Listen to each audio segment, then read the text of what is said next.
From cocaine hippos to meth gators, wildlife biologist and adventurer Forrest Galante is pulling back the curtain on the wildest side of the animal kingdom.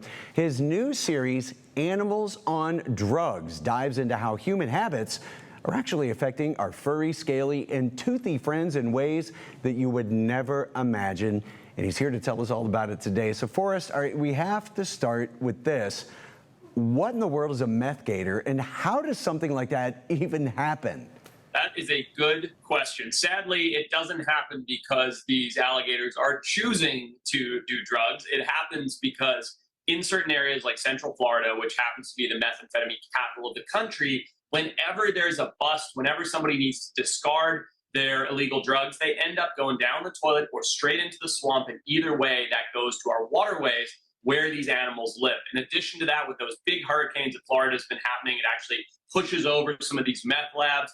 And so you end up with drugs in waterways. Now, at first you might think, oh, they just dissolve, that's not a big deal. And then they do, but the problem is it bioaccumulates in the food chain, meaning all of the small fish that breathe it in, gets it into their system. The larger fish come and eat a lot of small fish, then the alligators eat a whole lot of the larger fish. And so by the time it gets the alligators, it's magnified up the food chain to the point that these alligators literally test positive for meth.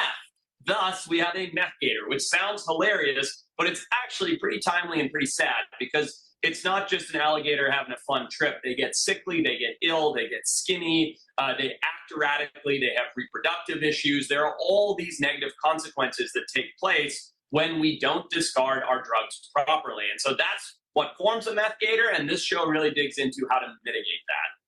Well, your new series, Animals on Drugs, sounds wild, literally. What's one animal story from filming that totally shocked even you? The most shocking thing that took place was dealing with Pablo Escobar's cocaine hippos, the hippos that were brought there during the Pablo Escobar regime. And after he died, they got out, just 4 hippos that now, contrary to what the internet will tell you, I can tell you from firsthand experience, there's well over 200 out in the field. We were capturing and castrating them.